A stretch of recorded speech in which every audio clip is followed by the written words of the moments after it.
애굽에서 나온 이스라엘 백성들은 광야길을 행합니다. 그 광야길 속에서 그들은 철저하게 성막 중심으로 살아가게 되어집니다. 성막을 중심으로 해서 지파들이 장막을 치고 또 성막의 움직임 따라서 그들은 같이 움직이게 되어집니다. 그리고 그 성막의 중심에는 법궤가 있었습니다. 법궤는 하나님의 임재를 늘 상징하고 있습니다.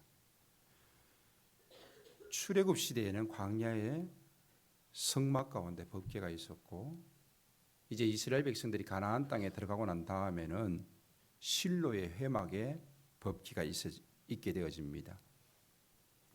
그리고 이 법궤가 엘리 제사장 때에 홈니와 비느하스 두 아들이 블레셋과의 아벡 전투에서 이 법궤를 들고 갑니다.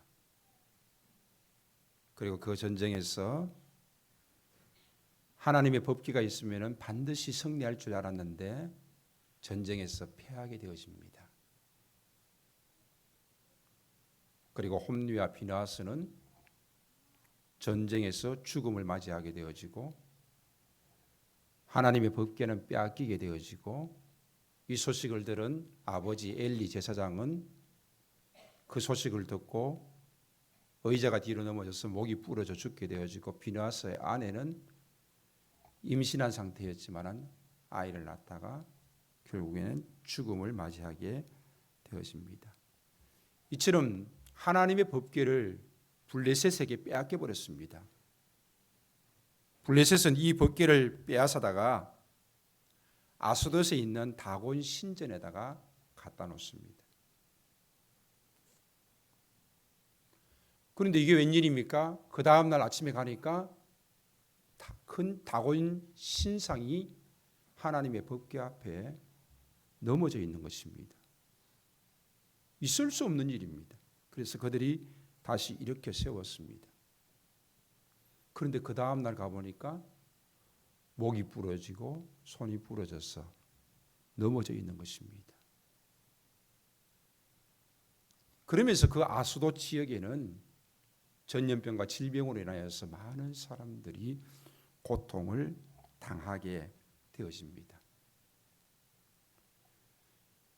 그래서 이 재앙은 법궤 때문에 되어진 것으로 그들은 생각하고 아스돗에 있는 이 법궤를 가드로 옮깁니다. 그러나 옮겨진 가드에서도 역시 마찬가지 재앙이 임하게 되어집니다.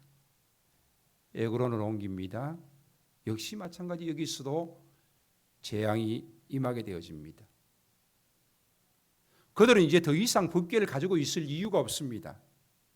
법궤가 있는 곳마다 재앙이 임하는 것입니다. 이것은 분명히 하나님이 주신 것입니다. 그래서 이들은 이 법궤를 이스라엘로 돌려보내기로 결정을 합니다. 그러면서 돌려보낼 때에 새 수레를 만들고 멍에를 메어보지 아니한 젖나는 소 두 마리를 그 새 수레로 끌게 합니다. 그리고 베스메스로 보내는데 그들은 이렇게 말합니다. 이 새끼를 낳은 젖나는 소가 새끼에게 다시 돌아온다라면은 이 재앙은 하나님이 주신 재앙이 아니고, 만약에 이 젖나는 두 소가 베스메스를 곧장 간다라면은 새끼를 뒤로 하고 그 가는 그 젖소는 바로 하나님이 재앙을 주신 것으로 그들은 인정하겠다라는 것입니다. 그런데 베스메스로 가는 이 소 두 마리는 자기 새끼들에게 돌아온 것이 아니라 베스메스로 곧장 가게 되어집니다. 그리고 블레셋 사람들은 이 재앙이 하나님께로부터 왔다라는 것을 인정하게 되어집니다. 베스메스에 도착했습니다. 소 두 마리를 제물 삼아서 제사를 드립니다. 그러나 법궤 안을 들여다본 베세메스의 많은 사람들은 또 죽음을 맞이하게 되어집니다.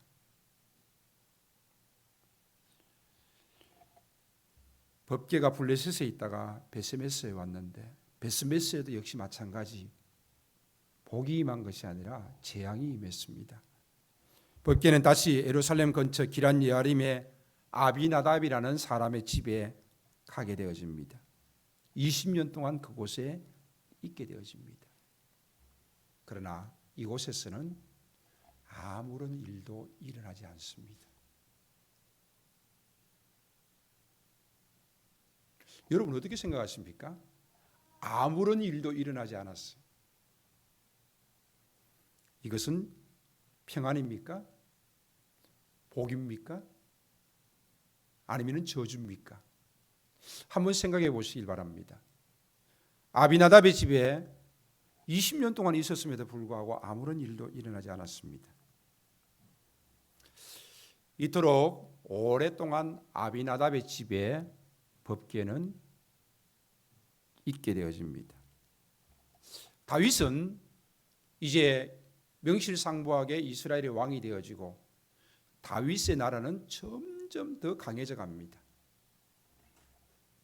그런 가운데 다윗은 하나님을 향한 그 마음은 오랫동안 방치되었던 법궤를 가져오게 되어집니다.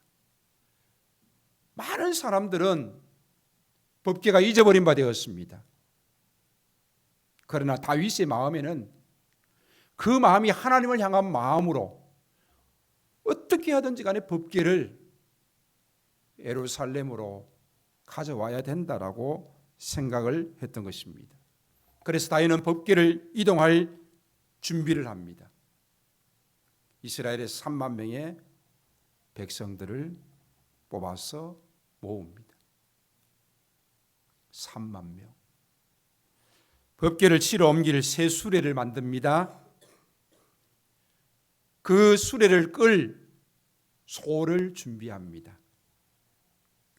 그리고 아비나답의 아들 우사와 아효가 새 수레를 몹니다.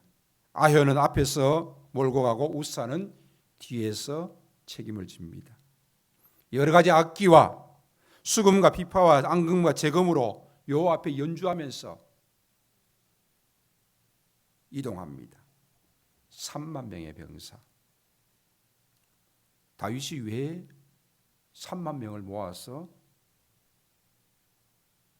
악기를 연주하면서 이렇게 법궤를 옮기고 있는 것일까요? 법궤를 옮기다가 적과 전쟁이라도 하겠다는 것입니까? 3만의 수는 결코 작은 수가 아닙니다.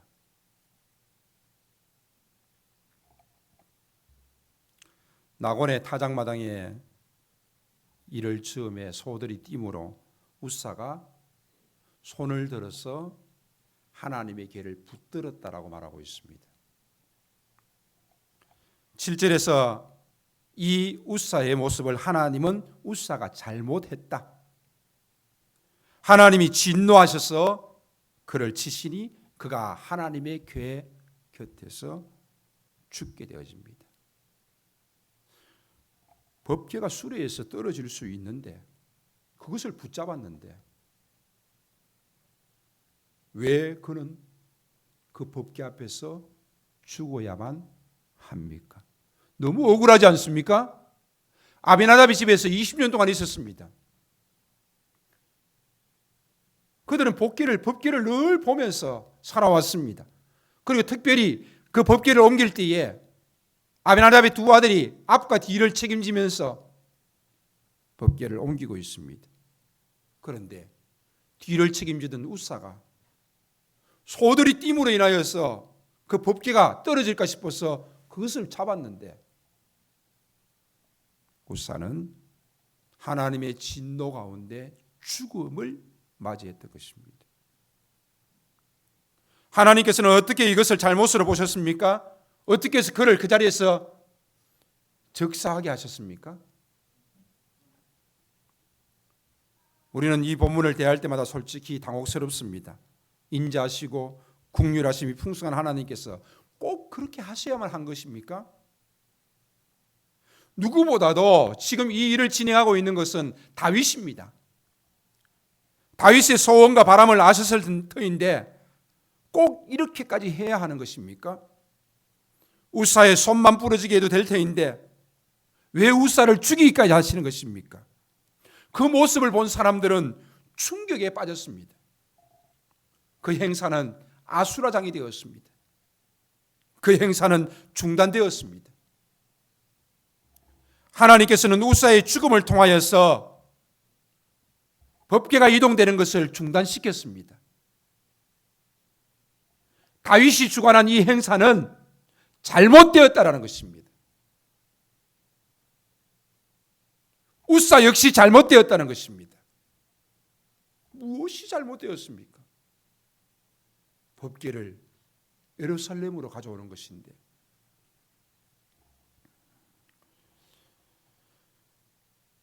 이런 일들이 일어나고 하나님의 진노하심과 그들의 잘못은 여러 가지 이유가 있습니다. 첫 번째는 다윗은 이 일들을 이루어 나갈 때에 하나님과 의논하지 않았습니다. 다윗은요, 싸울 때 똑같은 싸움이 있을지라도 하나님께 물어보 왔습니다. 그리고 하나님께서 허락하시면 싸웠습니다. 그런데 하나님의 법궤를 옮기는 이 일에 있어서는 다윗이 그 어떠한 하나님의 음성을 들은 것도 아니고 하나님과 의논한 것도 하나도 나타나고 있지 않습니다. 다윗은 자기의 신하들, 군인들, 백성들과 의논했습니다. 하지만 제사장과 레위인들과 전혀 논의하지 않았습니다. 그래서 그 옮기는 방법조차도 잘못되어진 모습을 보여주고 있습니다. 군사 3만 명을 동원했습니다. 왜 동원했습니까?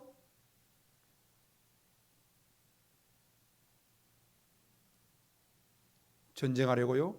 누군가 법궤를 빼앗으려고 하면은 싸우려고요? 하나님의 교회를 옮기는데 3만 명의 군사가 왜 필요한 것입니까?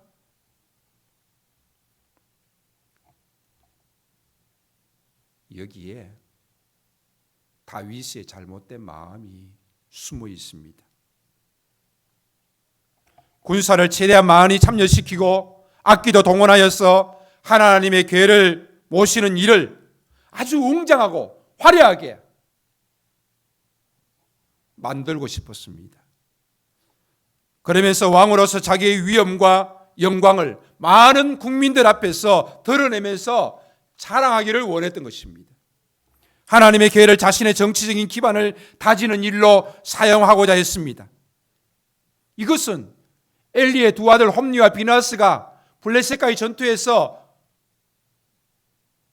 법궤를 들고 가면은 전쟁에서 무조건 승리할 수 있다고 생각했던 것, 다를 바가 없습니다. 법궤를 이용하려고 했던 것, 그들은 결국 전쟁에서 패하고 죽음을 맞이하지 않았습니까? 지금 다윗 역시 법궤를 지금 이용하려고 하고 있습니다. 3만의 군사와 여러 가지 악기를 동원하여서 그는 휘황찬란하게 이 행사를 치르고 있습니다. 하나님께서는 그 마음을 다 보고 계십니다. 사람은 속일 수 있을지 몰라도 하나님은 속일 수 없습니다. 옮기는 방법도 잘못되었습니다. 원래 하나님의 교회를 옮길 수 있는 자격은 레위 지파의 고핫 자손들입니다. 옮기는 방법도 수레에 실으면 안 됩니다. 고핫 자손들의 어깨에 메고 옮겨야 합니다.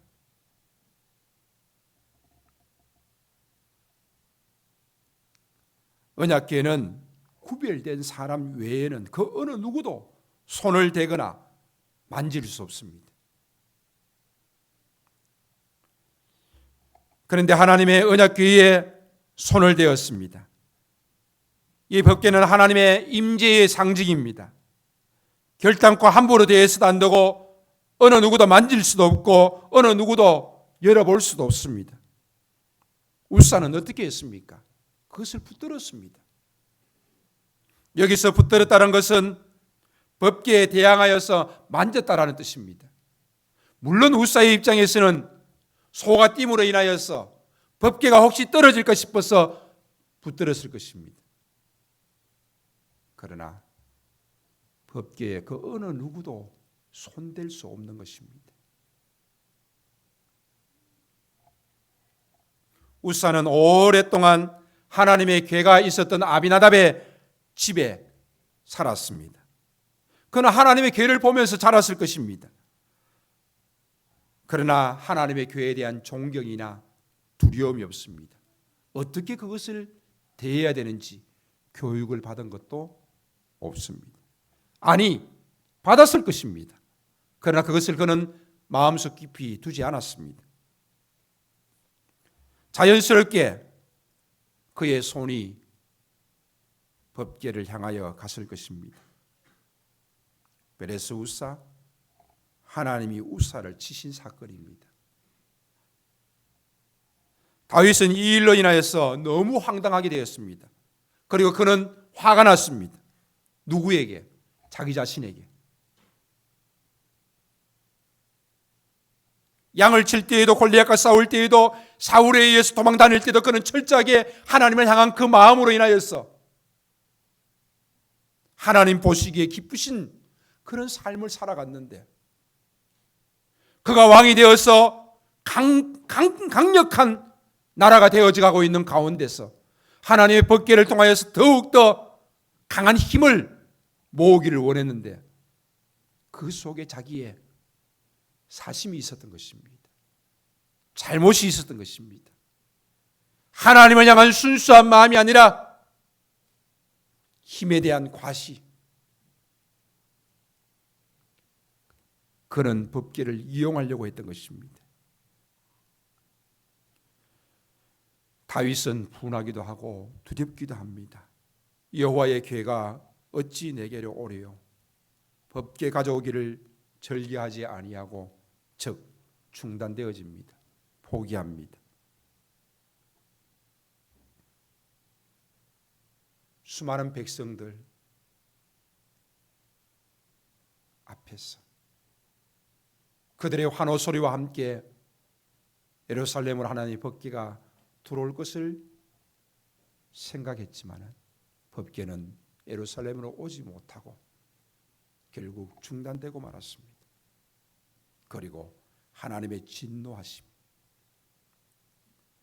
또 어느 누군가 죽음으로 실려나가는 일이 벌어지고 말았습니다.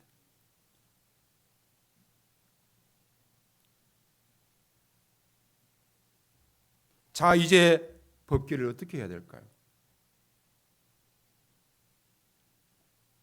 법궤가 가는 곳마다 하나님의 임재의 상징인데 법궤가 가는 곳마다 신상이 넘어지고 목이 부러지고 사람들이 전염병으로 죽고 옮기는 곳마다 전염병이 일어나고 재앙이 임하고, 그리고 옮기는 도중에 다윗 역시 우사가 죽는 일들을 맞이하게 되어지고, 자, 그렇다면은 이 법궤는 뜨거운 감자가 되었습니다.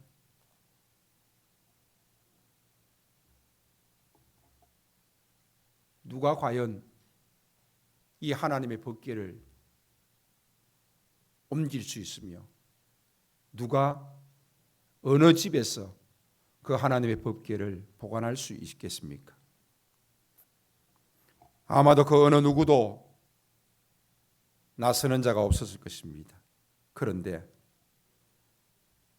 어느 한 사람이 법궤를 자기 집으로 옮기겠다고 나섰습니다. 누굽니까? 오벳 에돔입니다.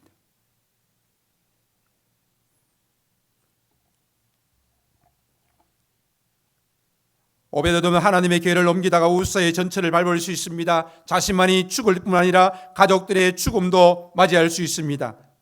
하나님의 궤를 잘못 만져 죽은 우사만, 또 블레셋 사람들에게 임한 그 재앙만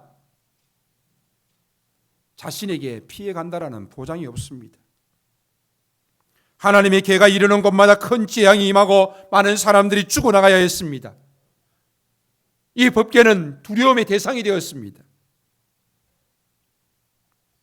그런데 오벳에돔은 이 모든 사실을 다 알고 있음에도 불구하고 어떻게 자기 집에다가 그 법궤를 모시겠다고 한 것입니까? 다윗이 예루살렘으로 옮기는 것을 포기하고 난 다음에 야 오벳에돔 너희 집에 그냥 둬 이렇게 명령한 것입니까?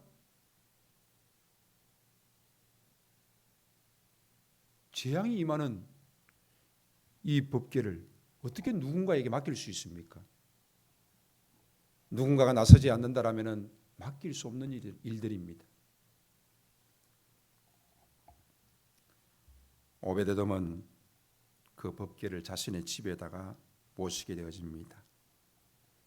하나님의 궤를 두려움과 무서움의 대상으로 많은 사람들이 보고 있습니다. 그리고 실제로 그렇게 그러한 일들이 일어났습니다. 하지만 오벳에돔은 하나님의 궤를 존경과 경외의 대상으로 보았습니다. 그 어느 누구도 법궤를 옮기려고 하지 않을 때에 그는 그 법궤를 자신의 집으로 모셨습니다. 그래서 그는 그 법궤를 통하여서 하나님의 임재와 영광을 보게 되어집니다. 오벳에돔은 경건했고 오벳에돔은 하나님과 동행하는 믿음의 사람이었습니다. 그는 그 법궤로 말미암아서 그 집안에 복을 받게 되어졌습니다. 석 달 동안 있었다라고 말하고 있습니다. 석 달 동안에 어떤 복이 임했길래?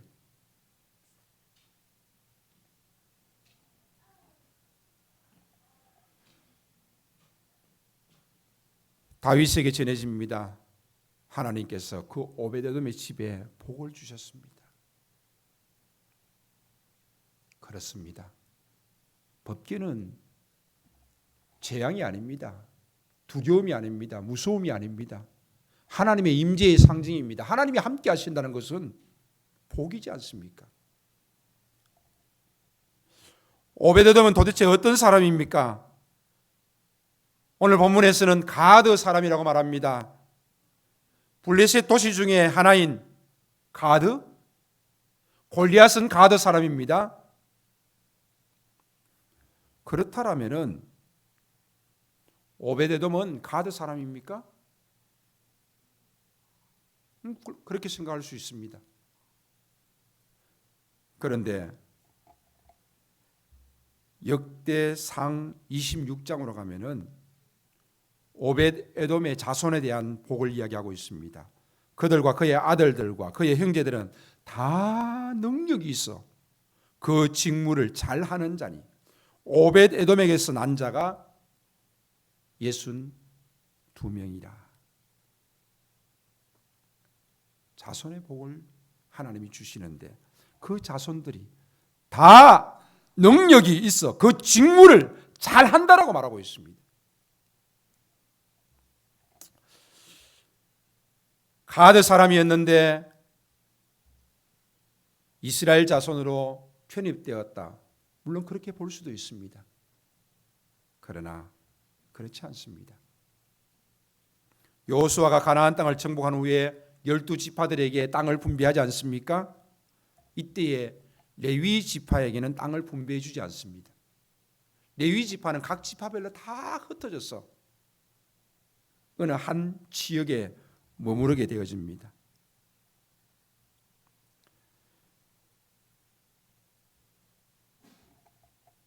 여호수아 21장에 보면은 단 지파 중에서 준 것은 엘드게와 그 목처지와 깁부돈과 그 목처지와 아얄론과 그 목처지와 가드 림몬과 그 목처지니 네 성읍이요.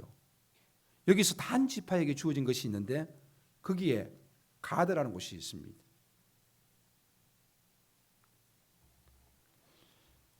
단 지파는 자신들에게 주어진 이 가드 성읍을 레위 지파들에게 주었습니다. 오벳에돔은 가드 림몬에 살았던 레위 지파 고핫의 후손 중에 한 사람이었습니다. 오베데돔 모두가 하나님의 계를 두려워할 때에 레위 지파 고핫의 후손인 자신이 그 일을 감당해야 된다고 생각했던 것입니다. 그래야 해서 하나님의 계를 어깨에 메고 집으로 가서 자기 집에 모셨습니다. 24시간 불을 밝히고 하나님의 임재를 경험하며 감격하며 찬양합니다. 하나님께서는 이 오베데돔의 모습을 너무나도 기쁘게 보셨습니다. 그리고 그 집에 복을 주셨습니다. 오늘 본문 11절 말씀 보니까 여호와의 계가 가드 사람 오베데돔의 집에 석 달을 있었는데 여호와께서 오베데돔과 그의 온 집에 복을 주셨다. 어떤 복인지 상세하게 말씀하고 있지 않습니다만은 역대상을 통해서 그 자손의 복을 주셨습니다. 그 자손의 복이 어떻게 석 달 만에 나타날 수 있었는지 우리는 자세히 알 수 없지만은 하나님이 주신 그 복으로 말미암아서 그 복의 소식이 다윗의 귀에까지 들어가게 되어졌습니다. 당시 최고의 복은 자손의 복입니다. 그리고 이들은 훗날 하나님의 성전을 지키는 영광스러운 문지기의 사명을 감당하게 되어집니다. 단순한 문지기가 아닙니다. 하나님의 계를 모신 거룩한 성전의 문지기입니다. 그의 형제들은 다 능력이 있다라고 말하고 있습니다. 그 직무를 잘하고 있다라고 말하고 있습니다. 하나님께서 허락하신 일들, 하나님이 맡기신 그 일들을 그들은 능력 있게 잘 감당하고 있는 것입니다. 오베데돔의 집에 하나님의 복이 임했고 이 소식은 다시금 다윗에게 들려집니다. 다윗은 하나님을 향한 그 마음이 너무나도 뜨거웠기 때문에 법궤를 옮기는 일에 도전했습니다. 하지만 그 법궤는 베레스 우사의 죽음으로 말미암아서 중단되지 않았습니까?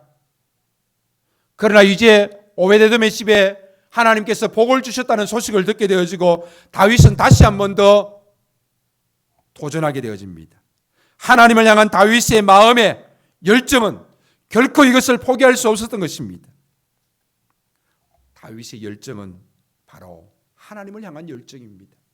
하나님 중심입니다. 다윗의 열정은 제사 중심입니다. 예배 중심입니다. 한 번 실패한 경험이 있음에도 불구하고 그는 다시금 도전하게 되어집니다. 수레를 사용하지 않습니다. 법궤를 어깨에 메고 옮기게 되어집니다. 지난날의 잘못된 모습들 그는 반성하게 되어지고 하나님이 원하시는 방법대로 그 일을 시도하게 되어집니다. 그리고 하나님의 법궤는 무사히 예루살렘으로 돌아오게 되어집니다. 이때 다윗이 군사를 3만 동원했다, 5만 동원했다 이런 기록들이 나오고 있지 않습니다. 그러나 특이하게 나오고 있는 것은 다윗이 이 법궤를 옮기는 가운데 자신이 춤을 추면서 예루살렘으로 함께 들어왔다는 사실입니다.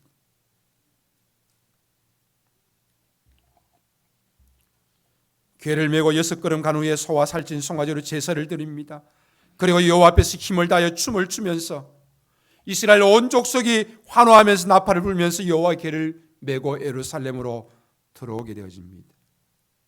이렇게 이스라엘 가운데 엄청난 일들이 일어나고 있을 그때에 다윗성으로 들어올 때 사울의 딸 미갈이 즉 다윗의 아내가 창으로 내다보다가 이 말은 무슨 말입니까? 창으로 내다보다가 내려왔다는 겁니까? 안 내려왔다는 겁니까? 안 내려왔어요. 창으로 내다보다가 심중에 이르기를 어떻게 왕이 저렇게 채시물이 없이 베옷을 입고 춤을 추면서 들어오는가?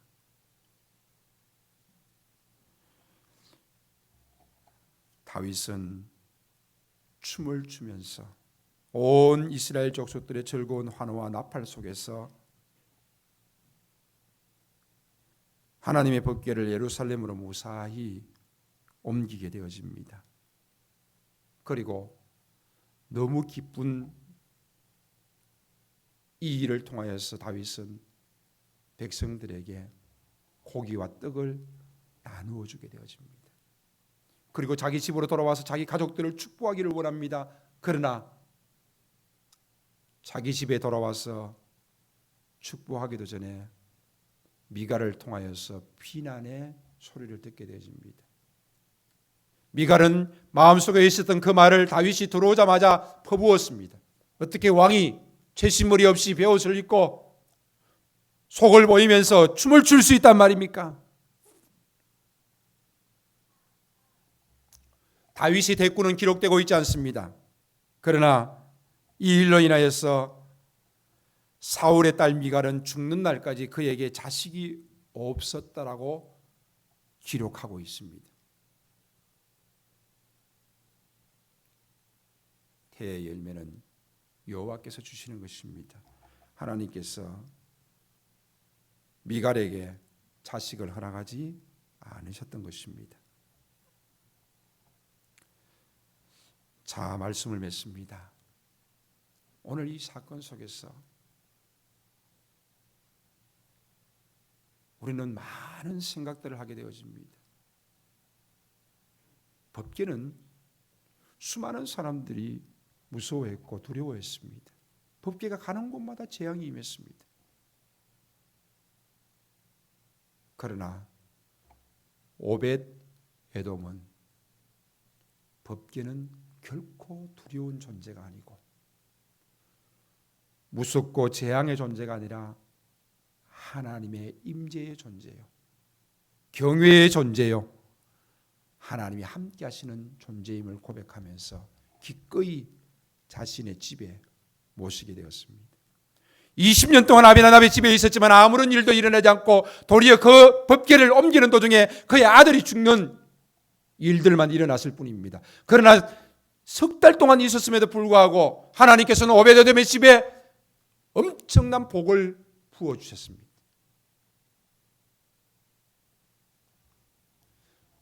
많은 사람들은 신앙생활을 하면서 하나님을 무섭고 두려운 존재로 생각합니다. 그렇습니다. 하나님은 우리의 생사화복을 모두 주관하시고 우리는 그 하나님이 두려운 존재로 고백되어집니다.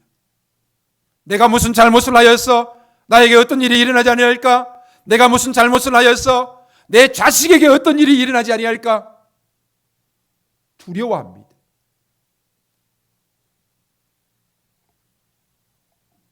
그리고 주의를 지키면서 예배하는 것조차도 그 두려움에서 벗어나기 위해서 이것마저 하지 않는다라면 꼭 어떤 일이 일어날 것 같아서 주일날 마지못해서 예배합니다. 그들의 삶 속에는 봉사가 없습니다. 그들의 삶 속에는 헌신도 없습니다. 그들의 삶 속에서는 물질 드림도 없습니다. 오로지 이 자리에 앉아 있어야지만이 하나님의 재앙이 임하지 않을 것으로 생각할 뿐입니다. 오벳에돔의 집에 20년 동안 있었음에도 불구하고 그 어떤 일도 일어나지 않았다고 말했습니다. 신앙생활 하면서 내 삶 속에서 어떤 일도 일어나지 않는 것이 복이라고 생각하십니까? 아니면은 하나님의 복이 임하는 것이 정상이라고 생각하십니까? 석 달을 있었음에도 불구하고 오벳에돔의 집에는 하나님의 복이 임했습니다. 그 자손에게도 그 복이 임했습니다. 그 자녀들이 번성했고 그 자녀들은 주어진 일들을 잘 감당했을 뿐만 아니라 능력이 있었다라고 말씀하고 있습니다.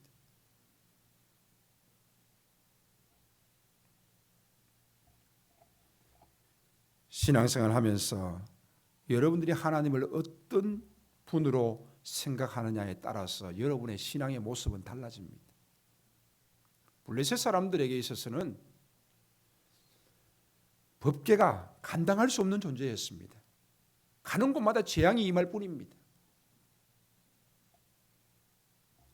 하지만 하나님을 제대로 알고 하나님을 제대로 섬기는 자, 법궤가 어떤 의미인지 알고 그 법궤를 잘 관리하는 자에게는 하나님의 복이 임했던 것입니다. 우사, 그는 죽음을 맞이했습니다. 그런데 우리가 생각할 것은 죽었다라는 것은 물론 우사의 잘못으로 말미암아 하나님의 진노하심으로 죽은 것은 맞습니다. 그러나 죽었다라고 해서 그것이 무조건 진노라고 심판이라고 생각하시면 안 됩니다. 자, 그러면은 이렇게 한번 질문해 보겠습니다. 우사는 죽었습니다. 하나님이 데려가셨습니다. 그러면은 지옥 갔습니까? 천국 갔습니까?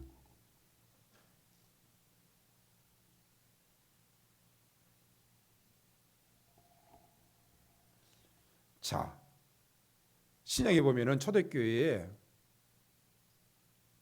자기의 소유를 재물을 다 팔아서 막 어려운 사람들 함께 하면서 돕습니다.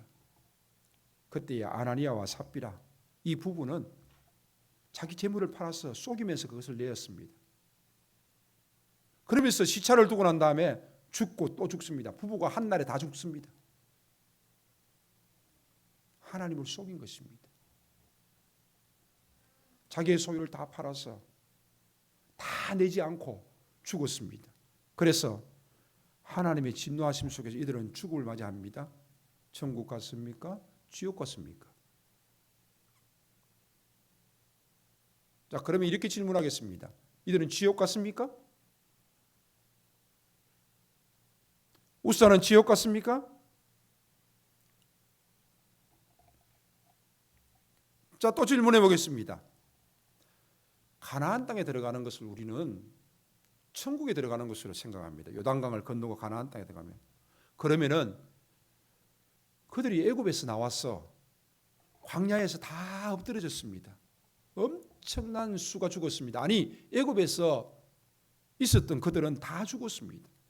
새로운 세대들이 일어나서 가나안 땅에 들어갑니다. 그 새로운 세대 외에 여호수아와 갈렙 외에는 다 죽었습니다. 자, 그렇다면은 광야에서 엎드려져 죽은 자들 다 심판받아 죽었고 지옥 갔습니까? 천국 갔습니까? 자, 또 하나 묻겠습니다. 가나안 땅에 들어가지 못한 한 사람이 있습니다. 누구지요? 모세입니다.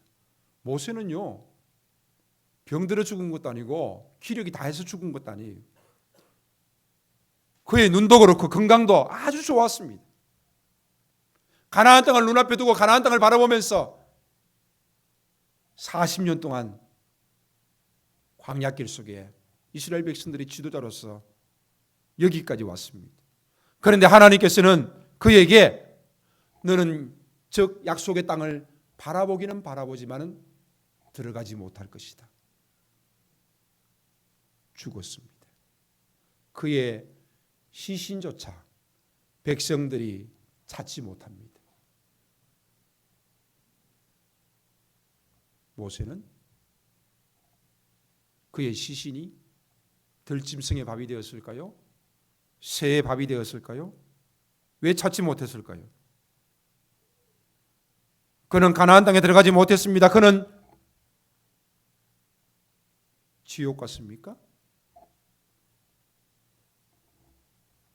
우리는 좀 생각을 좀 바꿀 필요 있습니다. 죽었다라는 것은 세상 사람들은 그것이 뭐예요? 심판이고 재앙입니다.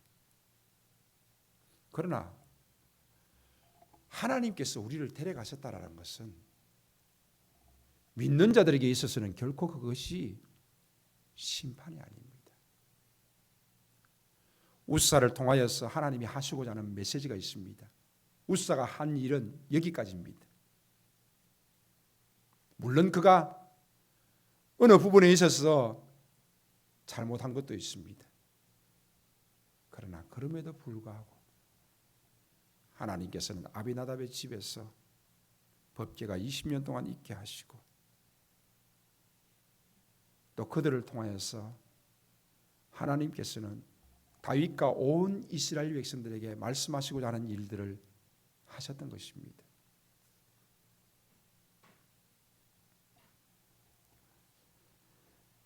오베데돔은 석 달 동안 법궤를 자신의 집에 모심을 통하여서 큰 복을 받았습니다.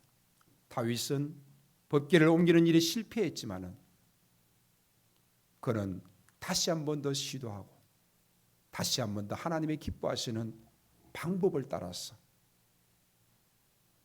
그 일들을 이루어내므로써 하나님을 향한 마음, 하나님을 기쁘시게 하는 다윗의 모습을 가졌던 것입니다. 우리는 우리의 신앙생활을 자기 방식대로 해서는 결단코 안 됩니다. 3만의 군사와 연주팀을 통하여서 자랑하고 나라의 왕권을 더욱더 견고하기 원했던 다윗의 모습은 하나님이 원하지 않았던 것입니다. 법궤에 손을 댄 우사의 모습도 하나님이 원하지 않았습니다. 다윗의 위대함은 이 모든 잘못된 것을 깨닫고 하나님의 기뻐하시는 방식대로 새롭게 도전하고 새롭게 그 일들을 이루어냈다는 것입니다. 자기의 방식, 자기 중심의 신앙, 이것은 신앙이 아니요 금송아지를 만들어낼 뿐인 것입니다. 하지만 다윗은 하나님을 향한 그 마음이 하나님을 기쁘시게 하는 그 모습으로 끊임없이 자신을 새롭게 하고 다윗은 내 마음에 합한 자라는 하나님의 인정을 받게 되어집니다. 다윗은 수도 없이 많은 실수들을 합니다. 인구조사를 해서 많은 백성들이 죽게 되어지는 일도 있고 바세바를 통하여서 그는 엄청난 죄를 범하기도 합니다. 자기의 충성스러운 우리아를 죽이기도 합니다. 그럼에도 불구하고 이스라엘 백성들이 또 지금까지 하나님께서 그를 귀하게 여기시고 인정하시는 것은 그의 마음이 하나님을 향한 마음, 그의 마음이 하나님 중심의 마음, 그의 마음이 제사 중심의 마음, 늘 하나님과 함께하기를 원했던 그 마음입니다. 인간은 실수합니다. 인간은 죄를 짓습니다. 그럼에도 불구하고 하나님께서 기뻐 받으시는 것은 하나님께로 늘 돌아오는 그 다윗을 보시고 하나님이 기뻐 받으시고 용서하시고 또 그를 끝까지 붙잡으시는데 하나님의 놀라운 은혜가 있는 줄로 믿습니다. 오늘 여러분 오베데돔과 같은 삶을 살아갈 수 있다면 참 좋겠습니다. 하지만 다윗과 같이 실패한다 할지라도 다윗처럼 다시 일어설 수 있는 여러분이 될 수 있다면 좋겠습니다. 그리고 하나님을 향한 그 마음으로 늘 살아갈 수 있다면 좋겠습니다. 기도하겠습니다.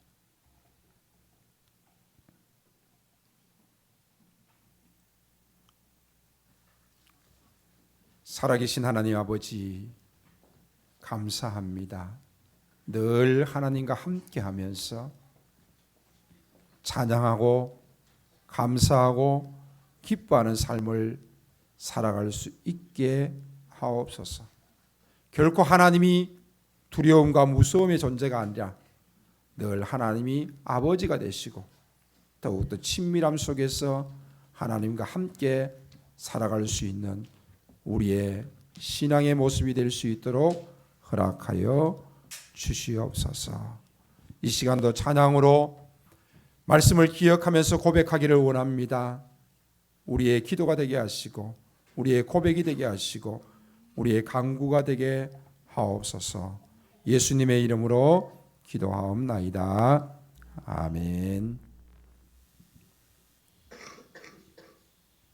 우리의 허물과 죄를 위하여 대속제물 되신 우리 주 예수 그리스도의 은혜와 늘 우리를 사랑하시되 끝까지 사랑하시는 하나님의 크신 사랑하심과 우리의 모든 보정이 되시고 확증이 되시며 믿음의 근원이 되시는 성령님의 감동, 감화, 교통하시는 역사가 오늘도 하나님 앞에서의 삶과 하나님을 기쁘시게 하는 삶으로 하나님과 함께 나아가기를 원하는 주의 사랑하는 모든 권속들 가운데, 특별히 우리 자녀들 가운데 가정과 주의 몸된 교회와 또 D6 모든 사역 위에 이제로부터 영원 무궁토록 함께 있을지어다. 아멘.